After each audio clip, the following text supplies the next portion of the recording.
arratsalde hone guztioi, eskerrik asko gaurko aurkezpen honetara bertaratu zareten lagune guztiei, eta baita ere pantailaren bestaldean izango ditugun ikusentzule guztiei ere. Egunkaria gizarte zibilaren arrakasta liburua aurkeztera gatoz gaurkoan, nire aldamenean ezerita daukat Juan Mari Larrarte. Arratsaldeon, Juan Mari. Arratsaldeon. Jakina egunkariak ibilbide luzea eta garrantzitsua egin zuela Euskal Herrian eta Euskararen herrian, eta hain zuzen liburu bilakatu dute bertako historia, baina horren aurretik gogora ekarri behar dugu egunkariak elkartu egin gaituela beste behin, edo hobeto esan, ari buruz Joan Mari Tarraldaik utzi egin dugun liburuak, ez? Egunkaria gizarte zibilaren arrakasta du izena, eta liburua bera Torrealdaik idatzi zuen, baina bukatu gabe utzi zuen, eta Juan Mari Larrarteri eman zion ura amaitzeko enkargua. Horregatik, gaurkoan gurekin liburu aurkezteko daukagu Joan Mari Larrarte. Aipatzea ere, nola ez, Juan Mari Torrealdaik egunkaria sortzen taldea eratu zenetik hartu zuela parte egunkarian, eta ura itzi zutenean bertako lehendakaria ere izan zela. Itziera ezagutu genuen hori, ondo gogoan geratu zaigu, ura atzilo eraman zuten unea, edo handik urte batzutara torturatua izan zela esan zuenekoa. Torrealdai pertsona ezaguna izan da Euskal Kulturgintzan, jakinen egin duen bideari esker, eta Euskal Kulturgintzako erreferentetako bat ere izan da, eta hilondotik ere erakusten ari zaigu inoiz utzi ez zuen posiziotik, gizarte zibilatik eta herrigintzatik badagoela herri honetan zer kontatu eta zabaldua. Lehenago aipatzen genuen liburu horren amaiera enkargua Juan Mari Larrarteri itzi ziola, eta berak emango ditu behar diren azalpenak bai egilaz eta baita liburuaz ere, baina naiz eta Juan Marik berak hobeto azalduko digun, ez dago sobera aipatzea Euskal Gintzari eta Euskal Kulturgintzari lotuta bide luzea egin duela Larrartek ere, aekan hasi zuela bere ibilbidea, eta gerora egunkarian eta Martin Ugalde Kulturparkean jarraitu izan duela, eta egunkaria itzi ondoren ere langileen ordezkaria izan zela komunikabideen aurrean. Itzieraren ondotik sortu zen berria, eta berria egunkariko kontseilari ordezkari izan dakoa ere 10 urtez, 2013 arte, eta 2015-etik elkar taldean ari da lanean, eta gaur egun jakineko zuzendaria ere bada. Arratsaldeon Juan Mari, ongi etorri. Arratsaldeon, eskerrik asko. Ez izuten enkargu makala itzi, egunkariako egun prozesu guztian parte izateaz gain, liburu bilakatu duzuelako?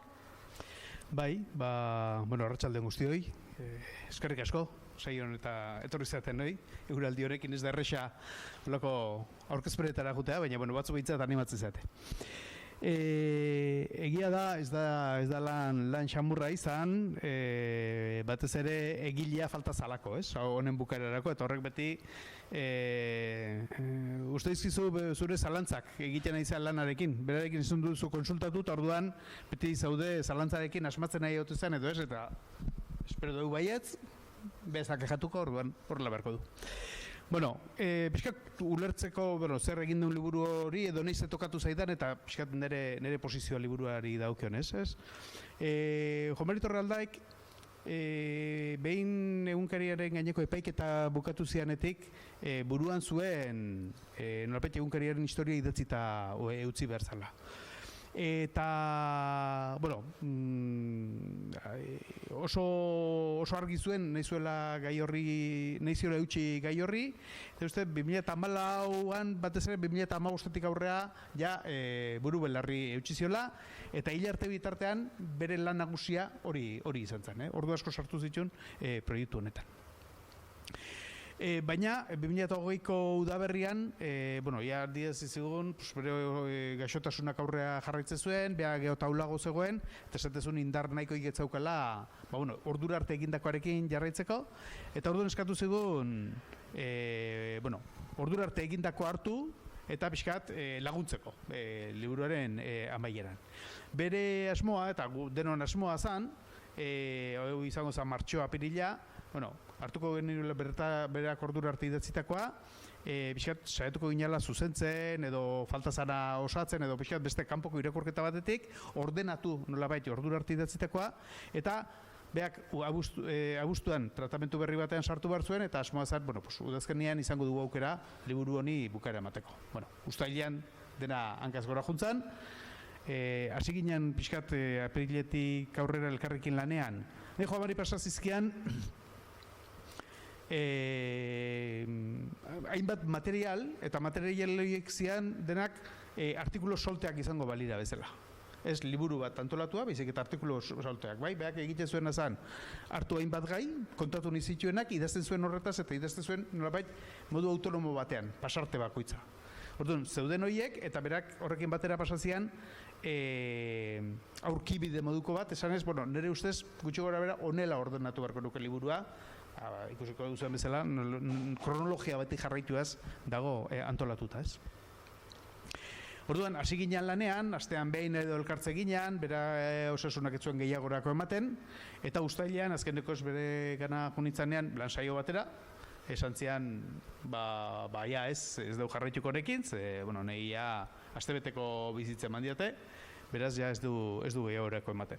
Eta orduan, idatzi genuen liburuko lehenengo sarrera. Hain zuzen ere, arratsalde hartan, ez genuen besterik egin, baina bai liburuaren lehenengo sarrera hori idatzi genuen, ez? Garrantzia, bueno, nahi zuen, berak besteik ez bazuen egingo ere bukaera horretan hori idatzi. Zergatik nahi zuen hori idatzi?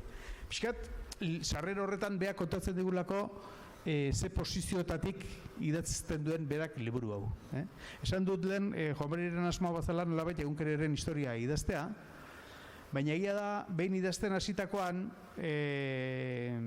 bueno, seituen konturatu zen bera, beak etzula egunkariaren historia idatzeko. Egunkariaren historia idazteko distantzia bat behar da. Eta nik distantzia hori ezin diot eman. Distantzia hori ezin diot eman ez denboran, oraindik oso gertu dagoelako egunkariarena, eta ez da ere distantzian, bueno, proiektu erekoko distantzian. Nik barrutik bizi izan nuen, eta orduan nik nire bizipenetik kontatu dezaket historia erola izan za, oze gertatu zen egunkariaren inguruan, ez? Orduan, bueno, historia beste batzuak idatzi beharko dute bilarrebetzi, nik egingo dudana izango da nolapait hartu egunkariaren prozesua, eta bueno, antze gauza gertatu zian kontatu nire perspektiba batetik. Eta orduan, liburu hau bihurtu da nolapait kontaketa hori eta saiakera moduko, gogoeta moduko liburu batean, bai? Hala ere, beak sarrera horretan bai esaten du, hau ez da egunkariaren historia izango, baina argi utzi nahiko nuke, nahiz eta nik lehenengo personan idatzi guzti hau, hemen kontatzen dian gertaerak gertatu ziala. Gero, horien gaineko pertzepzioak aldatu daitezke. Nik izango dut bat eta nire aldamenekoak izango du beste bat, baina pertzepzio gertaera horiek gertatu zian eta horiek dokumentatuta daudez. Eta Joamarik esaten duenean dokumentatuta daude esan du, dokumentatuta zaudela, ze Joamarik dokumentatzen zuen dena. Bueno, pixkat perspektiba horretatik orduan beak liburuaren hasieran kokatzen gaitu, pixkat zer topatuko dugun eta idazlea nun kokatzen dan guzti horren aurrean. Hori esan da, liburuak zer kontatzen du? Liburuak kontatzen du nagusiki egunkariaren sorrera eta garapena. Egia da, iristen dala epaiketak bukatu arte, liburuan hori ere agertzen da, baina beak interesanik handiena lehenengo urteetan zuen. Liburuaren izenburua da egunkaria gizarte zibilaren arrakasta, eta beak esaten zuen arrakasta zitzegin behar balin badu ez du gutxi ere zitzegingo. Gure arrakasta da egunkaria sortu izana eta egunkariari 13 urte zeutsi izana. Arrakasta itxiera ez da gure arrakasta. Besten batena izatekotan izango da, baina gurea ez. Orduan, berak nahi zuen eta interesa zuen pixkat batez ere prozesu hori kontatzeko. Eta prozesu hori kontatzeko neurri handi batean, izenburuan esaten dan beste kontu batek gizarte zibilaren proiektu bat izan zalako egunkariarena. Eta orduan, horri balioan jarri nahi zuen, ez? Juan Marik asko siniste zuen herri ekimenean, gizarte zibilaren indarrean, eta beak esaten zuen, egunkariarena da proiektu bat, kontatu behar dana, etorkizunera begira ere, beste horrelako proiektu asko egon daitezkelako, ez? Adibidez, gaur hartzen gaituen etxe hau, ez? 8 kapitulutan banatuta dago liburua, 8 kapitulu horiek nik azaltzen dut nolabait lau parte edo egiten dituztela, liburuaren lau atal. Lehenengo 2 kapituluak hartzen dituna, nolabait izango litzateke kokapen, izango litzateke kokapen kapituluak. Zer esan nahi du honetan? Lehenengo kapituluan egiten diguna da, bizkat, euskarazko egunkari baten beharra, nondik datorren eta nola datorren kontatzen digu. Eta kokatzen gaitu, 21. mendearen irakurketa historiko baten moduko zerbait egiten du, ez? Hasten da, mendearen hasieran, eta, 80 arte, zenbat aldiz agertu izan zen euskarazko egunkari baten beharra, eta horri begira ze ekimen saiatu zian martxan jartzen. Ze egia da, 20. mendean zehar, egon ziala zenbait proiektu euskarazko egunkari bat egiteko. Bertea da, horietako inor, ez zuela, ez zela gauzatu, ez? Gauzatu zan bakarra da, akigun bezala, gerra garaian, hilabete batzuetaz, arduratu zen egunarena. Baina ez zan bakarra izan, egon zian beste proiektu batzuk. Eta, gehor, gerra ondoren dago frankismoaren garaiko geldiune bat, eta berriro hasten da, horren interesa, zearen ondoren, frankismoaren ondoren. Transizioaren lehenengo urteetan sortzen da prentsa elebiduna, deia eta eginen sorrarekin batera, baina prentsa elebidun hori oso azkar bihurtzen da nahiko erdalduna. Osea, euskerak leku gutxi du horretan, ez? Badago momentu bat non jaurlaritzak diru laguntza batzu sortzen dituen, proba bat egiteko, eta proba hori da astean behingo egunkariak. Zian egunkari formatuan argitaretzen zianak, informazio aldetik zituzten alde batetik bezperako informazioa eta beste batetik astean zeharreko, orduan, Jomarik aste egunkariak izendatzen ditu, horiek, eta bi izan zian. Bata eginen eskutik sortutakoa hemen, eta bestea deiaren eskutik sortutakoa eguna. Eta 89an argiak erabaki bat hartzen dut, esaten du. Beti gaude hemen euskarazko egunkari bat behar dugula, ez dago moduik egunkari bat egiteko, guk ez badugu egiten, inork ez du egingo. Orduan, eutxi egin behar ditzen zaiogu gai horri. Eta hor, hartzen da, erabakia. Rapait, pixkat, kokapen horretan, ez? Eta kokapeneko bigarren atalean, bigarren kapituluan, kokatzen gaitu garai horretan. Eta egiten du pixkat, garai hortako egoera edo giro soziopolitikoaren gaineko hausnarketa bat. Eta batez ere, nik artikulu hau, esaten dut kapitulu hau dela pixkat Jose Azurmendi eta Jomari Torraldairen arteko elkarrizketa moduko bat. Bertan, jasoten ditu, beraiek elkarrizketa batean edo artikulu batzutan eta pixkat lehendik ere gogoeta eztu izan dituzten hainbat kontu. Eta batez ere hiru gai aipatzen dituzte horretan. Lehenengo izango litzateke, nolapait, erakunde autonomikoak eratu zianean, jaurlaritza eta gainontzeko erakunde autonomikoak eratu zianean, horrek zen nolako eragina izan zuen herrigintzan, esaten du, hemen bapatean dena antolatu behar izan zen, sortu zian erakunde autonomikoak, erakunde autonomiko horiek horietan lanean hasi zianak izan zian herri ekimenean ari zianak, eremu diferentetan, eta batean herri ekimena ustu egintzan. Dudan pixkat horren gaineko gogoeta bat egiten dute, esatez, zegaizki egin genituen gauzak, nolapait hain indartxo ezan herri ekimena, ahuldu egintzan lan neurri batean. Baina ez ahuldu bakarrik, ze erakunde horiek eraberean pasazian, nahiz eta bereiek erakunde herri ekimenetik juntzian lan horietara, bere alaxe sortu zen mesfidantza herri ekimenarekiko ere. Mesfidantza hori haunditu egintzan, gainea, urrengo momentu batean, ja Ajurriareneko ituna iritsi zanean. Eta Ajurriareneko ituna iritsi zanean, nolapait, Euskal Herrian ardatza aldatu egintzan, ordura arte, abertzale eta ez abertzalean artean, nolapait, banatzen bali mazan Euskal Herria, pasatzen da, violento eta ez violentoen artean banatzera, eta nolapait, horrek eragin handia du euskal kulturgintzan eta euskalgintzaren eremuan. Ekarri zuen, hor ere, hainbatetan, etenak sortzera, ez? Eta pixkat horren gaineko gogoeta bat egiten dute, eta indartzen dute hirugarren puntuarekin, eta da kondenaren gaineko, kondenamania izendatzen jomarik, liburuan, eta esaten du, ze kalte egin zitzaion euskalgintzari eta euskal kulturgintzari, alde batetik eta besteatik beti eskatzen zitzaionean posizionatu egin bertzula. Eta Gomarik aldarrikatzen du eta bere lan jarduna pixkat hortik bideratu izan zuen beti, esaten zuen euskal kulturak bere independentzia behar du. Euskal kulturak ezin du alde baten edo bestearen menpeko izan. Euskalak bere independentziatik egin behar du lan eta bere autonomiatik ez. Orduan, pixkat lehenengo atal horretan hoien gaineko gogo eta hoiek, kontakizun hoiek daude eta horrek kokatu egiten gaitu. Hirugarren eta laugarren kapituluak dira liburuaren mamia eta izateko funtsa nagusia, bai? Eta hor kontatzen zaigu, behin argiak erabakitzen duenetik, guazen euskarazko egunkari bat egitea, itxiera bitartean izandako grapena. Lehenengo partean kontatzen da sorrera, argiak erabakitzen du momentu batean esatea, euskarazko egunkari bat egin behar dugu. Baina konturatzen da era berean euskarazko egunkari bat egiteko argia bakarrik ez da nahikoa. Osea, ez dutela nahikoa indar pixkat horrelako proiektu bati eusteko. Eta EKB-ren bitartez, dei bat egiten da euskalgintzan edo euskal kulturgintzan, kezko izan dezaken jendearen artean, eta hoien artetik 1989ko Durangoko azokaren testuinguruan sortzen da egunkaria sortzen. Orduan, behin egunkaria sortzen eratu ondoren, egunkaria sortzen izango da, argiatik pasatzen da egunkaria sortzen erakundera, nolapait egunkaria sortzeko egitasmoari eusteko agindua edo nolapait esateko.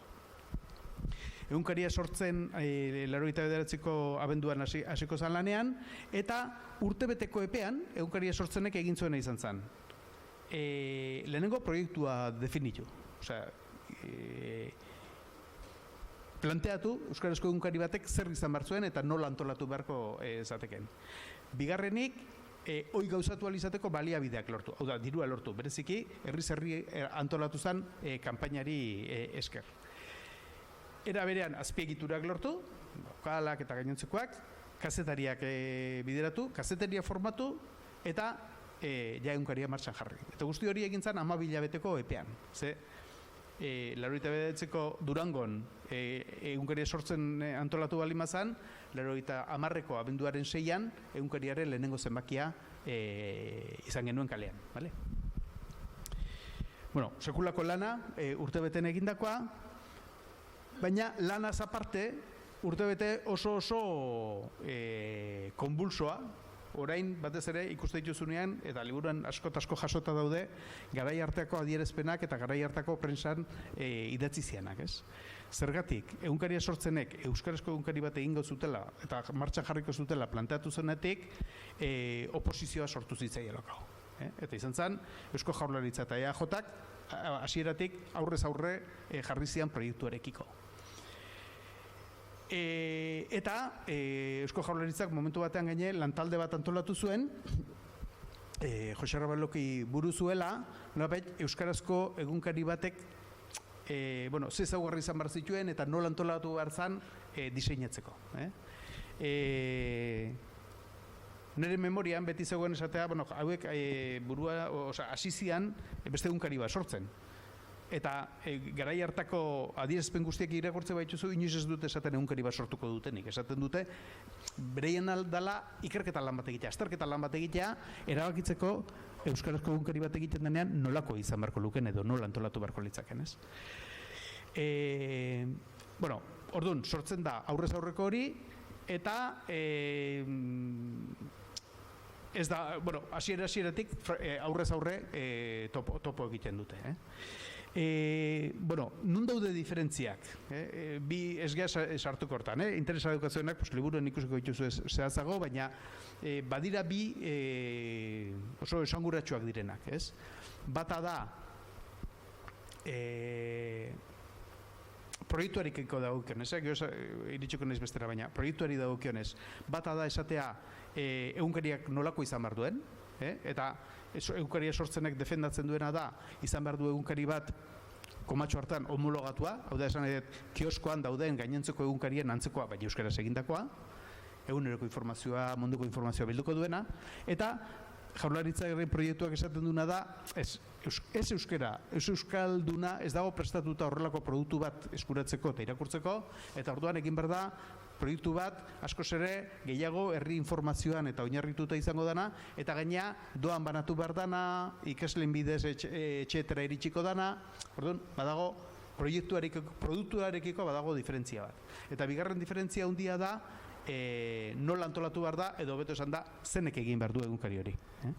Egunkari sortzenek esaten du, hau, herrigintzatik sortzen den erakunde batek egin behar du, eta Jaurlaritzako azterketatik, eta Jaurlaritzatik garai hartan egiten ziren adierazpenetatik, defendatzen zana da, EITB-ren barruan kokatuta egon batzuela egunkariak.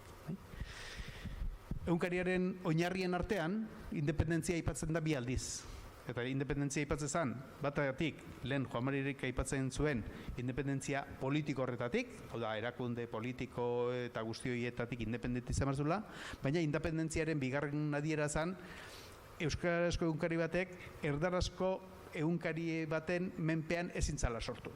Hau da, hoiekiko independente izan behar zuela, zesate zen, gara izailak eristen baldin badia, aurrena desagertzen euskarazko izango da, bi baldin baditugu, euskaraz euskaraz baldin baditugu. Orduan, buru jabea izan behar du, norabait, etorkizuna ziurtatu alizateko.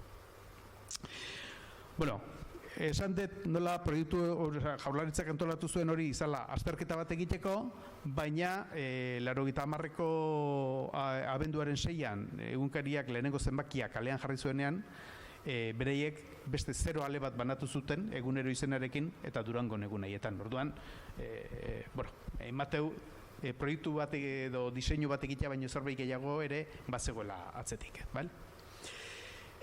Hori da sorrera nolapait arte eta lehenengo urte horrek ematen duena.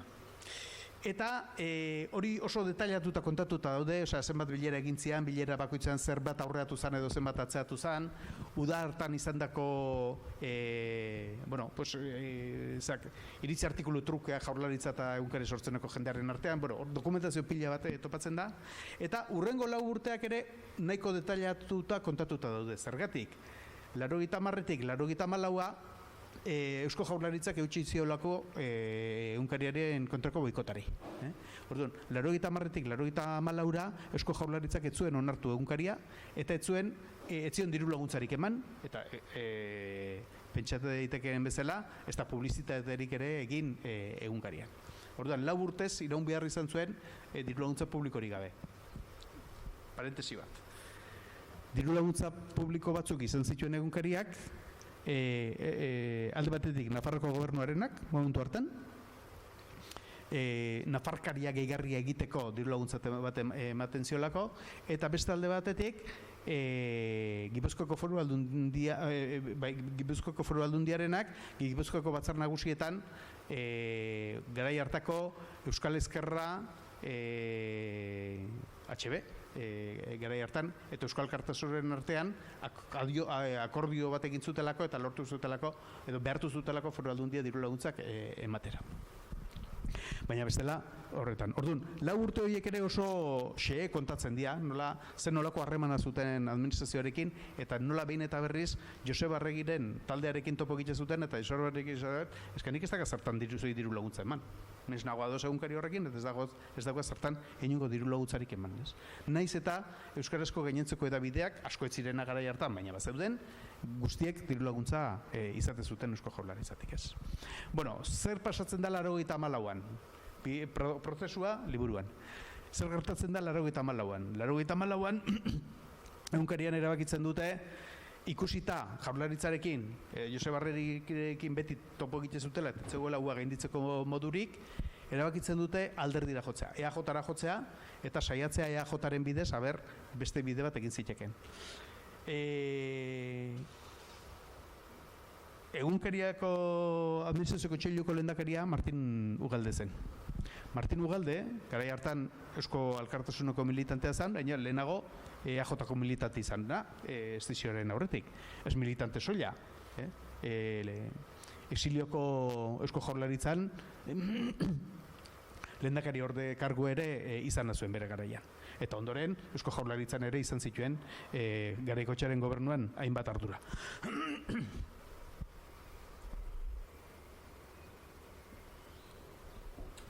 Bueno, beraz, Martin Ugaldek bazituen harremanak EAJ-aren barruan. Eta Martin Ugaldek harreman horietaz baliatuz, jarri zan harremanetan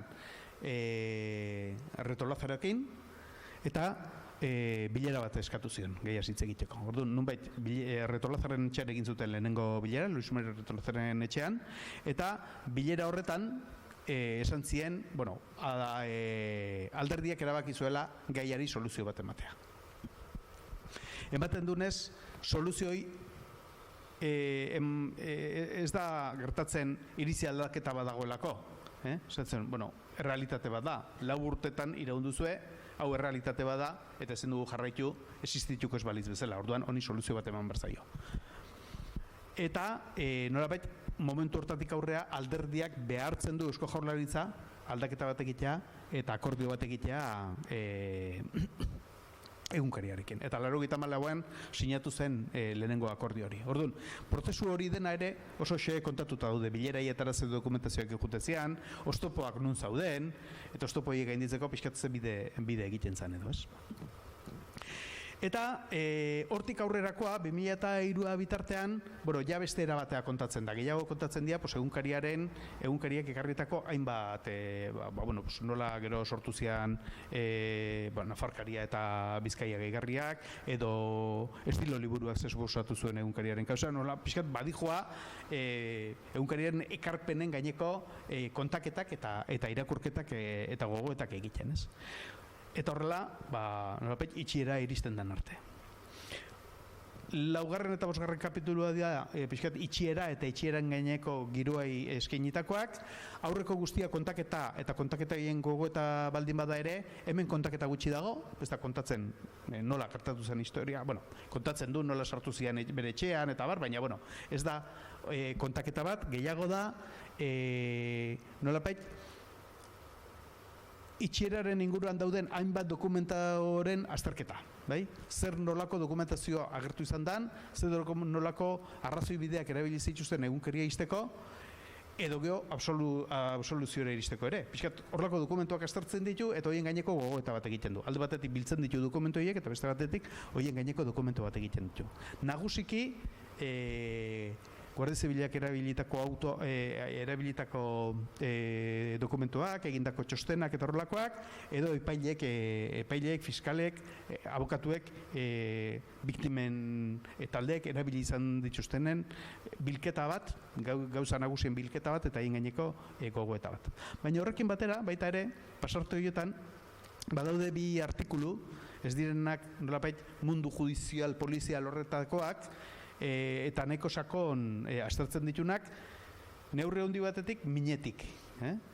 Eta dia, alde batetik, 2004an argitaratu zen artikulu bat, argitaratu hitzaldi bat izan zen, baina gero egonda, artikulu hori egonda eskuragarri idatzia, izan zen Javier Díaz Nozi, hau da, batez ere honek Euskal Herriko kazetaritzaren historia aztertu zuen bere garaian, honek Bartzelonan kongresu batean parte hartu zuen, 2004an, eta kongresu hartan egin zuena izan zen epaileak isteko, Guardia Zibilak eta epaileak isteko erabilitako argumentario osoa eraman artikulura, edo eraman hitzaldira.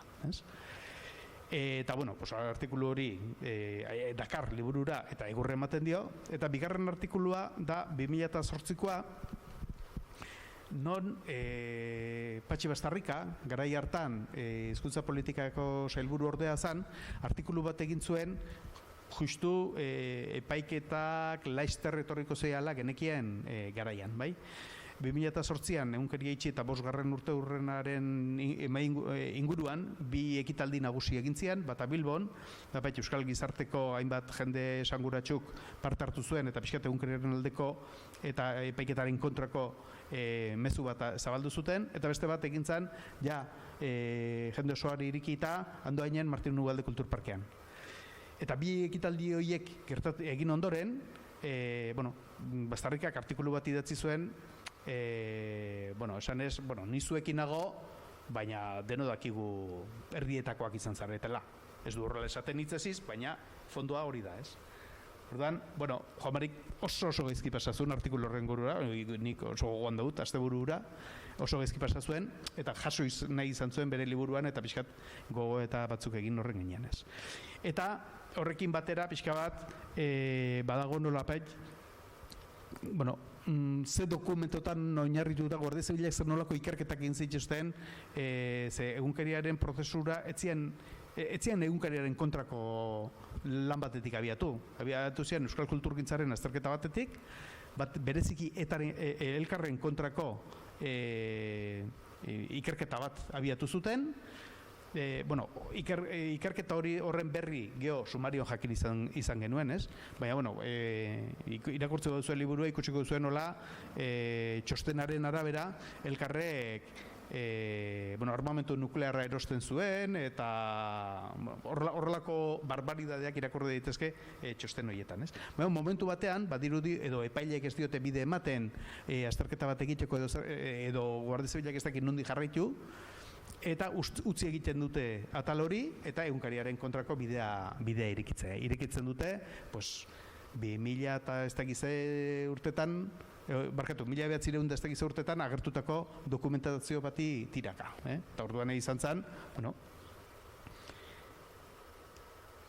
80ean egunkariaren prozesua abiatzen denatik, erabili izan zuen, batez ere AJak, eta gobernutek ere erabili izan zen bat izan zen,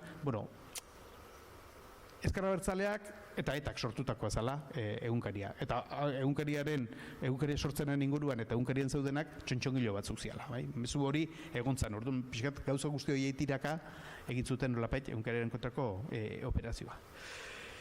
Eta ja iristegia liburuaren bukaerara, azkeneko bi kapituluak, oso ja beste tono bateko kapitulua dira, ez? Azken aurrekoan egiten duena da gogoratu egunkariaren sorreran eta egunkaria sortzenen pisu handia eta lana handia egin zuten lau lagun Joan Mari baino lehen hilak zirenak, hau da, Martin Ugalde, Jose Mizun Malabe, Joseba Jaka eta Carlos Santamaria. Eta lau persona hauen gainaiko, pixkat, garai hartan esandakoak, eta, oleko gogo eta txiki bat, eta haien gogoratzerako ekarritako artikulu bada, eta kapitulu bada, eta azkeneko kapitulu bada pixka bat, eskerrik asko esateko. Eskerrik asko esateko, eta beak pixkat hor ulertzen ematen du, beak eskerrak ematen dizkio denari, baina bereziki euskal gizarteari. Eta esaten du nolapait egunkariaren prozesua gizarte zibil horren indarraren erakusgarri dela. Eta ez bakarrik sorreran. Sorrera dudari gabe ezinezko izango zatekeen gizarte zibilak honen aldeko ekimenean erabaki hartu izan ez balu eta lan egin izan ez balu, ez? Baina sortzaz aparte, lehenengo 4 urtetan esan dugu diru laguntzaik eta etzala izan. Eta 4 urte horietan ere eutxi egin zion, eta eutxi zion gizarteak. 2003an itxi izanean, gizartea atea zan berriro ere egunkarian babesean. Eta atea zan bigarren aldiz, egunkariaren ondorengo izan zen berria sortzeko. Orduan pixkat, liburuak bai biltzen du nolapait ide hori. Liburuak badu hitzaurre bat, Imanol Muruak idatzitakoa, eta Imanol Muruak izendatzen du edo titulatzen du bere hitzaurre hori Joan Mariren obsesioak, ez? Eta pixkat Joan Mariren obsesioa da neurri batean hori, kontatzea gizarte zibilaren ekimen bat izan zala egunkariarena. Eta nik uste hori obsesioa dela, eta Joan Mariren interesa dela esatea gizarte zibilaren indarra edo herri ekimenaren indarra zenbatekoa dan, eta ze garrantzitsu izan daiteken, ez bakarrik egunkaria sortzeko garaian, baizik eta gaur egun ere hainbat ekimen gauzatu alizateko. Eta posible dala, herri ekimenak beretan sinisten baldin badu, eta gizarte zibila antolatzen baldin bada, iaia ezinezko diruditen gauzak lortzea. Eta nik uste pixkat Joan Marik nahi zuela, egunkariaren historia kontatzearekin batera, mezu hori transmititu, eta hori biltzen duela neurrien duetean liburuan. Sinopsi ederra egin diguzu, Juan Mari. Ez dakit, gaur hemen aurkezten dugun liburu honek ibilbide eta historia luzea du atzetik, baina non eskuratu halko da, nola zabalduko da? Bueno, liburua argitaratuta dago eta liburu da guztietan salgai dago, ez? Eta, bueno, pixkat, nahi genuen horrekin batera, herri edo herri batzuetan bintzat aurkezpen hauek egin, eta neurri batean pixkat gogoratu baita herrietan egin zan lan guzti hori, ez? Orduan, edozeinen eskura dago, bai liburu dendetan, berrian bertan eskura gai, edozeinen eskura dago liburua bai. Gizarte zibilaren arrakasta hori orduan, ez, berriro ere herritarrak protagonista bihurtuta itzultzeko asmoa duzu, herrietan aurkezpenak antolatuta, zure kasuan, Juan Mari, Torraldairen begirada eta posiziotik bere hitzei azken ukitua ematea egokitu zaizu, zenolako lana izan da zuretzako edo zelako prozesua izan da atzera begira jartzea, noraino aurrera egin duzuen jabetzeko? Bueno, lehen esan dudan bezala, Juan Marik ni pasazien ja testuak idatzita, ez? Liburu osoan, bakarrik 2 ataltxo daude Juan Marik erredaktatu gabe. Osea, utzi zituen eskema elaboratuak, baina azken erredakzioa eman gabe, eta horiei bai guk eman digu erredakzioa, baina gainontzeko guztia idatzita zagoen. Baina lehen esan dudan bezala, Juan Marik idazte zuen, hartze zituen, ontaz idatzi behar dugu, hau kontatu behar da, orduan, bakoitza idazte zuen modu autonomo batean bezala. Orduan, hartu genitunean konturatu ginen gauza asko zeudela 4-5 aldiz errepikatuta. Orduan gure lana gehiago izan da, txukuntza eta esan da, hau lehen esan da dago, oen hau, hemendik kenduko dugu edo beste modu batea utziko dugu, ez? Hala ere, liburu irakurtzen duena konturatzen da, gauza asko errepikatu egiten diala. Atzutan etzan erresa, eske hau erekentze bali bat, badakit errepikatu egiten dela, baina hor gehatzen da bintzat, ez? Eta prozesu guzti horretan interesante izan da, batez ere atzera egite hori, ez? Atzera egitea eta lehenengo urte haiek gogoratzea. Eta gogoratzea, deno oso gogoan daukagu itxiera ze gogorra izan zen. Baina hau irakurtzen duzu eta garai 80ko artikuluak irakurtzen dituzu orduan idazten zianak eta orduan esaten zianak, eta duzu, ostra, eske biziginan garaian eta biziginan egoeran biziginan, baina oso gogorra dia horre esaten dianak. Eta ze lasai esaten da gerora hain larria izango zen, eske zueketakoa zate. Eta, ikustezu, neurri baten, mingarria ere imaginatzet izango dela jende askorentzat berriro gogoratzea eta berriro irakurtzea hori dena. Garai hartan ere aipatu duzu, ez? Herrietan ere lagunkari batzordeak sortu ziren, jendartearen edo gizarte zibil horren ekarpena garrantzitsua eta bere bizikoa izan zela, proiektuak aurrera egin zezan. Horretan dago batez ere oinarri duta arrakastaren gakoa, kaso? Bai. Pasaden astean, getxoan izan ginen liburu aurkezten, eta han Josu Amezagak esaten galdetze zuen, egongo ote da beste herri batean, izango ote da herririk non bere egunkaria maite duen. Zemen, iritsik gara, eukari bat maitetzea. Oso naturala ere ez da, ez? Baina, gogoeto egite zuen, ez? Eta nik uste prozesu, sorreratik izan zarrola horrelako prozesu urbil bat jendearen zat, ez? Nik uste, garai hartan euskara, batez ere euskal munduan zabilen jendearen zat dudik gabe, baina euskaraz bizi nahi zuen arentzat oso proiektu importantea izan zala. Nik uste, 20-30 urte lehenago ikastolen sorrera izan ziteken bezala, bai? Ikusten genuen, irutze zainei, etorkizun, euskaraz bizitzeko etorkizun baten aurrean, ezinbesteko tresna izango zala guretzat egunkaria, ez? Orduan, herri-zerri jendea bolkatu egintzan horren alde, eta herri-zerri antolatu zaian, herri batzordeak, esaten duzu bezala, eta dirua bildu zen, hori egin alizateko. Akzioak saldu zian, publizitatea saldu zen, kampaina oinarritu zen, herri egite zana zen nolapet egunkariaren horriak edo idatzi. Orduan, herrietako elkarteek, taldeek, nahi zuenak aukera zuen bere berria idazteko, nolapet esateko, taula horietan, eta gero publizitatea saldu egite zen. Herrietako denda, taberna, taller, guzti egiten. Eta horrela, zikoa den, dirua biltzen. Eta horretaz aparte, akzioak saldu zian. Eta hor, milaka lagun mobilizatu zian. Eta kanpaina horren bukaera izan zen uztailarekin, 80ko uztailarekin, orduan 0 ale bat kaleratu zen, eta kioskora eramantzan jarri zen salgai, larun batean, eta arratsaldean belodromoan egin zen egunkariaren lehenengo festa. Belodromoak zian festak, eta gero udaren egite zieniak zian jaiak. Egunkariaren festa, belodromoan, hain zuzen ere, azalean dagoen argazkia, belodromoko festa horietako baten argazkia da, ez? Festak bukatzen zian egunkaria aurrera kantatzen, eskutan egunkaria ez zuela, ez? Orduan, izan zian oso hilabete intensoak eta parte hartze oso handikoak. Herriz herri antolatu zialako batzordeak geho itxieran gertatu zen bezala, ez? Sorrera eta itziera kontatzea egunkariaren historia bera idatzi ez ezik, euskal prentza eta euskararen herriarena egin duzuen einean, zein da argitalpen honekin bilatzen duzuena, edo zein da helburua? Nik uste Joan Marik nagusiki zuen helburua zala lehen aipatu dudana, ez? Esatea, kontatuko dugu egunkariaren historia, alde batetik kontatu behar dalako eta hor gera dadin, baina hori baino importanteagoa da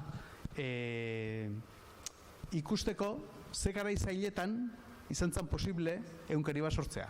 Orduan, hain garai zailetan egunkari bat sortzea posible izan bazan, agian gaur egun ere beste gauza batzuk egitea posible da. Nik uste, mezu hori transmititu nahi zuela Joan Marik eta pixat aurrera begira jarri. Ez bakarrik atzera, historia kontatu eta historiaren gaineko gogoetak egin, baizik eta guzti horretatik ondorio bezala ateatzea herri oso indartsua gea, eta nahi bali madeu gauza asko lortu ditzakegu. Ez da makala erronka, ez da adibidea, ez da referentzia hau bera ere entzun ditugu, Joan Mari Torraldaik idatzitako hainbat pasarteren kontakizunak, baita Joan Mari Larraartek aipatutakoak, ez dakit hemen bertaratutakoen artean ere galderarik edo gogoetarik partekatu nahi duzuen, ala baldin bada, lasai asko eskatu hitza eta mikrofonoa hurbilduko dizuegu, bai? Ziurrenik ez, egunkariak belaunaldi asko eta euskararen herri hau asko markatu duen proiektua izanik, barrenak eta kanpoak mugituko dizkigune lan bat izango da hau, eta zentzu horretan ere espero dugu hartutako lan guzti horrek itortza eta zabalpen berdina edo handiagoa izatea Euskal Herrian barrena. Ez dakite zuzenekoan ere baitzat bidezean norbaitek ekarpenik egin nahi duen. Edo Joan Mari, zuk beste azpimarra bat egin nahi ote duzun? Uste nekoa kontatu da. Baina, seguru zuetako batzuk gogoratuko zetela kanpainarekin eta prozesu guztiarekin. Hemen ere antolatuko zen eta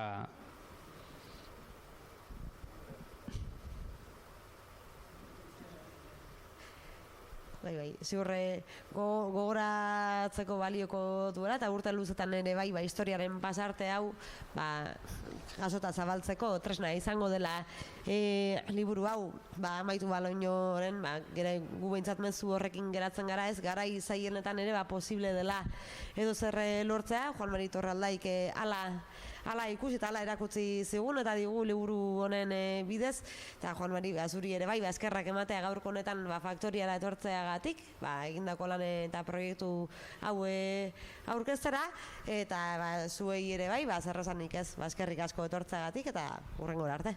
Eskerrik asko faktoriari aukera emateagatik eta laguntza guzti emateagatik liburu aurkezteko. Zuei